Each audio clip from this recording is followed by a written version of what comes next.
नमस्कार, स्वागत है आप सबका कहानी टाइम पर। आज मैं स्वाति राय तिवारी आप सबके सामने एक कहानी लेकर आई हूँ जिसकी लेखिका एक टीचर हैं और उनका नाम है कृतिका मिश्रा नैना। कहानी का नाम है माई। तो चलिए शुरू करते हैं।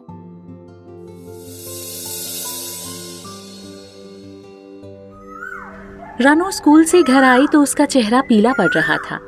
अम्मा उसारी में बैठी गेहूं फटक रही थी। सामने कांपते हाथों से साइकिल खड़ी करती बिटिया का मुंह देखकर चिंतित हुए बिना नहीं रह सकी। माहुर घाम में 8 किलोमीटर साइकिल से आना जाना। कुशाग्र बुद्धि की हरफन मौला, पढ़ाकू और प्यारी सी बिटिया की माँ होना गर्व की बात भी है और चिंता की भी। माँ का दिल अनकही बातों को भी भांप लेता है। थोड़ी देर बाद रोज की तरह छाछ का गिलास लेकर माँ कमरे में पहुंची तो देखा रानो औंधे मुंह बिस्तर पर पड़ी रो रही। तो वो घबरा गई। रानो, कहा हुआ बिटिया? उठ जा, बता हमके का हुआ? तबीयत खराब लग रही है का? कुछ पिराए रहा है? सिर में दर्द है? बोल मोर बच्ची, रोए रोए का हाल बनाए लिहिस है? हुआ का है बता तो हमके। उठ ना मोर बिटिया।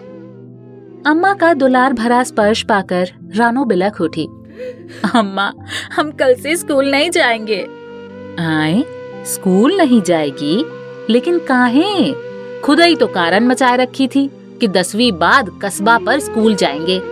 कितना समझाए के मनाया तोहरे बाबू को, वो तो मान ही न रहे थे। जब आज ही अड़ गई कि बिटिया पढ़न जाएगी तब अन्न जल उठाएंगे, तब ही माने। तब तो बड़ी खुश थी। अब 2-3 महीना में का हुई गवा? काहे ऐसा बोल रही है बच्ची? रानो सुबकते हुए बोली, अम्मा हम पढ़ना चाहते हैं, तुम्हारी और आजी का हर सपना पूरा करना चाहते हैं, लेकिन काम और बच्ची। अम्मा, वो जो गांव के बाहर मुसलमानों का टोला है ना, उसके आगे कुएं के पास पाकड़ का पेड़ है। वहाँ कई लड़के खड़े रहते हैं रोज। वो सब बहुत गंदी बातें बोलते हैं। हमें बहुत डर लगता है अम्मा। और आज तो उन्होंने हमारा कुछ दूर पीछा भी किया। रास्ते में खेत खलिहान ही है, कोई नहीं रहता और कोई दूसरी सड़क भी नहीं है। हमारे साथ की कोई लड़की स्कूल जाती भी नहीं। हम बहुत डर गए हैं अम्मा, हम नहीं जाएंगे स्कूल कल से। घबराई सुबकती बेटी को चुपचाप सीने से लगाए थपकियां देती अम्मा ने थोड़ी देर में सुला तो दिया, लेकिन उसकी बातों से मन का दर्द जाग उठा। 20 साल पहले वो भी पढ़ना चाहती थी, पर 8वीं के आगे आसपास के 4 गांव में कोई स्कूल ही नहीं था। कब से सपना देखती थी कि खुद न पढ़ सकी तो क्या हुआ, बिटिया को खूब पढ़ाने की धुन में कई बार तो पति से भिड़ भी गई। हाँ, उनके इस कदम पर हमेशा रानो की आजी यानी कि अपनी सास का पूरा समर्थन उन्हें प्राप्त रहा, जो रानो की पढ़ाई के प्रश्न पर सारी खटपट भूलकर सही बातों का साथ देती थी। आखिर विद्या से बढ़कर जीवन में है क्या भला? लेकिन अब इस मुसीबत का क्या किया जाए? आए दिन कोई न कोई दिल दहला देने वाली खबर अखबारों में आ ही जाती है। गांव गढ़ी का मामला और बिटिया की उम्र। कोई बात ना बन पड़ी तो गांव वाले तो क्या, रानो के बाबू भी यही कहेंगे कि और भेजो लड़की को इतनी दूर अकेले। हम तो मना ही कर रहे थे। बच्ची का कष्ट कौन देखता है, सब उसे ही दोष देंगे। और भविष्य में गांव की हर लड़की का बाहर जाके पढ़ने का रास्ता बंद हो जाएगा। बड़ी देर उहापोह करने के बाद उन्होंने इस विषय में रानो की आजी से बात करने का निश्चय किया। अब वही कोई रास्ता सुझा सकती थी। रात को चूल्हा चौका हो जाने के बाद अम्मा ने आजी को सारी बात कह सुनाई।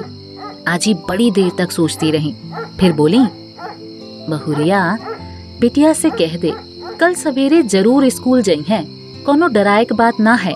यह दुनिया माँ औरत जात के डराए बसर ना होई। अगले दिन जब रानो स्कूल से लौटी तो आते ही आश्चर्य मिश्रित खुशी से माँ के गले जा लगी। उसने बताया कि जब वो लौट रही थी तो खान टोले के बाहर 3-4 औरतें खड़ी मिली। वो उसे देखकर मुस्कुराईं और उसने उन्हें नमस्ते किया और उन सबको देखकर वो लड़के भी आज पीठ घुमाए बैठे रहे। अम्मा ने आश्चर्य से अपनी सास की ओर देखा, जो खटोले पर बैठी मंद मंद मुस्कुरा रही थी। कई दिनों तक रानो उन औरतों की बातें करती रही।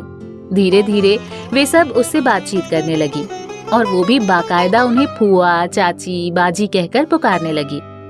उसे अब सूने रास्तों, खेत खलिहानों से कोई डर, कोई शिकायत नहीं रही। वैसे तो अम्मा रानो की आजी से कोई सवाल नहीं करती थी, पर महीना बीतने को आया और अब उनसे रहा नहीं जा रहा था। एक शाम जब पांव दबाने गई तो पूछ ही बैठी, माई बुरा ना माना जाई, लेकिन हम ई पूछे से अपने आप को रोक नहीं पायन। आप ऐसा का कह दी हो कि बिटिया वही दिन से फिर वह बात के शिकायत ना ही की हिस, सही सही बतावा। अब माई मुस्कुराई, हम जानत रहन, पूछबू तो तू जरूर। उस दिन सवेरे जब बिटिया स्कूल जाए लाने निकली तो हमहू उह के पीछे खेत के रास्ता निकल गईन रहा। सीधा खान टोला पहुँचन नसीबन बीबी के घरे। उन सबन के बतायन कि हमार नतीनिया कस्बा पर पढ़े जात है, बड़ी तेज है पढ़े माँ। मुला हम सबन डराइत है कि बिटिया होय और आजकल के जमाना देखते हो। यह बात पर बीबी लोग भी परेशान रही। तब हम कहें, बहनी तनिक 3 बजे के आसपास आप एकाध लोग सड़किया पर आई जावा करो, तुम्हार तो कुछ न बिगड़ी और हमार बिटिया सुरक्षित घरे पहुँच जावा करी। आखिर औरतन के काम ना आई हैं तो के आई। अम्मा हैरान रह गईं। माई वे लोग मान कैसे गईं? हिंदू मुसलमान के कितना बवाल चलत है आजकल। काहे कि हिंदू होए चाहे मुसलमान, हर औरत के भीतर जौन माई बसत है उ एक्कै होत है, वकै चिंता एक्कै होत है और वकै ममता भी एक्कै होत है।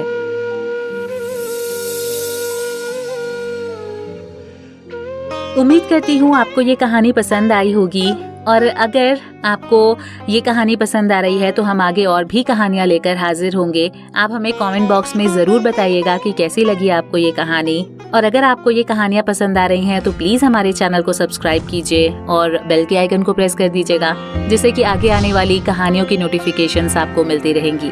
Thank you so much.